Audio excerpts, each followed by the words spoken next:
I bought these a while ago at Five Below. I've always wanted to try fountain pens but never wanted to spend fountain pen money, so I thought this was the next best thing. So hi everyone, I'm Ward and welcome to my channel Ward Draws a Lot, and this week we're going to use fountain pens in a drawing. The packaging is the standard white box with 2 different fountain pens on the front, which is, inside the box, along with the 4 different inks. On the top back of the box, it does, again, include what is inside the box, and on the bottom it tells you how to insert the ink tube into the pen, because they do all come separate in the box. So both of the pens in the pack do look different from each other. You have this pink pen right here with the aqua cap. It looks much more like a fountain pen, very old-timey, you know what I mean? Like, it's got that look to it to where you could tell it's a fountain pen. The yellow and blue pen, on the other hand, does look a little bit different. This one has a nib that's kind of balled up at the end, and it's very, very thin. So that was kind of weird to see at first because, I've never used a fountain pen before, so I didn't know what the difference was between them. And then we have all 4 cartridges of ink inside of the pack, because again, they do come separate. Now we're going to put the ink inside of the pen. So at first you uncap it, then you unscrew it. One end is kind of hollow, has nothing inside. The other end has this little point in it to where you're going to stab the ink into it. You take the ink cartridge with that little extra nib side downwards, pointed towards the cap of the nib where it has that little stabby place in it, and you push in until it clicks. And you're gonna hear a click, and on top of that, feel a click, so that's how you know you've done it correctly. Afterwards, you just take the other side of the cap and screw it back on. Make sure it's really secure in place, because you don't want any extra ink kind of falling out the sides, because that's gonna suck. You don't want ink everywhere, and then you just rinse and repeat for the other pen as well. After putting my pens together, it's definitely time for a swatch page. Of course, I always do this with every supply, it doesn't matter what it is. Sometimes I even do it for a pencil, I'm not gonna lie. Now, at first the fountain pen, the one that looked like a fountain pen, was giving me some trouble, but I think it just needed a minute or two to kind of settle in. I did shake it to kind of help the ink drop down to the nib, and that definitely helped.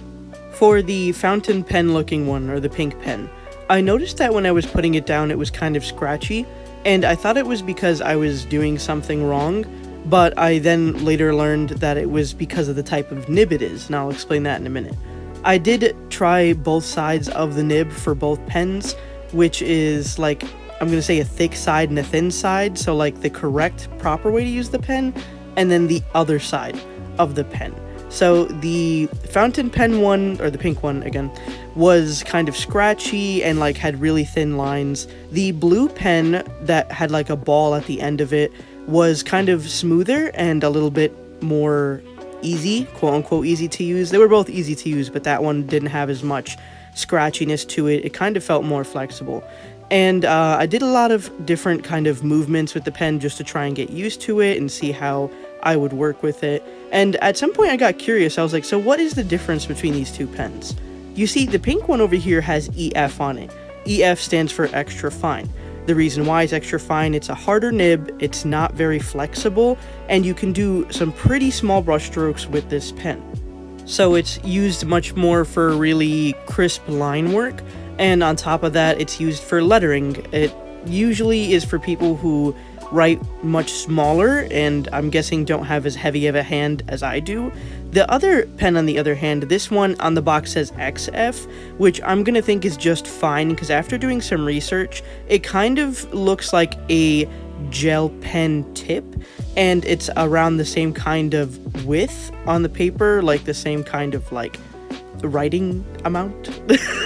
I don't know how to describe it otherwise, but the line work is about the same size. So the blue one is much more akin to a gel pen, which is why it's kind of rounded at the top, while the pink one is much sharper and is kind of more for, I'm gonna say letter work, but like not necessarily letter work. It could be for anything, but you get what I'm trying to say. The pink one is much more scratchy and you would need a lighter hand, and it's not as user-friendly. It needs a little bit more practice. The blue one, on the other hand, is much more user-friendly because everyone has used a gel pen in their life, I think.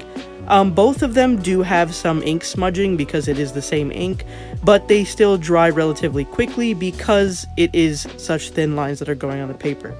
Now, for the test that I wanted to do, I'm going to be taking the pens and then lining this drawing with it. Of course, I already sketched it out beforehand because I don't like sketching on screen half the time. For those of you who regularly come to my channel, this is actually a little different than what I usually do face-wise. I was feeling like doing something a little bit more on the dark, or I guess brooding side, not necessarily brooding, but anyway, like I was just feeling like doing a different kind of face style and mostly centered around the eyes more than anything. And I kind of liked how it came out in the sketch, and I was like excited to use the pens because the vision that I had for this drawing was like keeping it in the black, white, and gray scale, so it can kind of have a nice effect to it, you know what I mean? Like, it's definitely in the darker category. I usually like to use a lot of colors and blending with my markers and like all this stuff, but this time I just wanted to keep it really like simple, almost like comic book-esque. Now, of course, I did use my marker to go ahead and fill in the hair, otherwise I'd be there for 6 days filling in the hair with these pens because their nibs are so fine. They're like ridiculously fine, so of course I had to, you know, do what I had to do and just use the marker in that spot, because, you know. Now, the pen that I mostly stuck with throughout the whole drawing was the pink pen, or the one that looked more like a classical fountain nib. I was using it and I had to adjust myself and my hand heaviness with it. The reason being is that it really does scratch up the paper if you're not careful. I'm somebody with like an extremely heavy hand. It feels like half the time I'm punching the paper when I put my like pen down or something, and that's why like I destroy my nib so often. But for this, it kind of taught me that I have to go a little slower, and on top of that use a lighter hand work, so that was something I had to adjust myself to. But I really liked the fact that it was a super fine nib and I could really get those skinny lines that I wanted without any like troubles or without having to work around everything, you know what I mean? Like, it just made it a nice pleasant experience. On top of that, you could get some really thin lines and then some like medium thickness lines.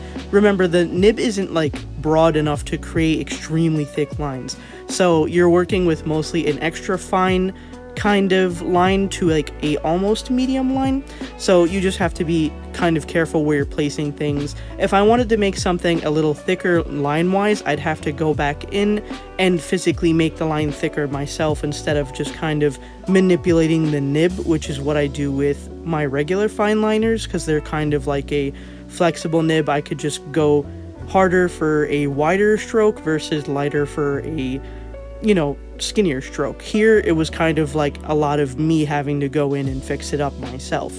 The ballpoint pen was definitely easier to use. It definitely felt like a gel pen, and it was smoother. On top of everything, what I really liked was that the Copics didn't smudge with the ink, and that was very interesting to note, and I was kind of happy that that didn't happen. Especially because normally when I do work in the sketchbook with my regular fine liners, I have to color everything in first and then go on top of it with the inking, because this, I don't know if it's this sketchbook or it's my liners that has a tendency to smudge when I put them down with the Copics, so I have to be very careful on how I do it, so that's why I color first, then ink second. Here I went ahead and just colored the hair first. Now, I knew I wasn't going to be going in and doing any inking with the hair, so it didn't really matter to me. But what I did eventually do after I finished all the inking around the body is I wanted to try and bring some dimension into the piece. So I ended up taking a gray Copic marker and giving some spots some shading where it needed, because although I liked the way it looked right now, I felt like it was a little flat.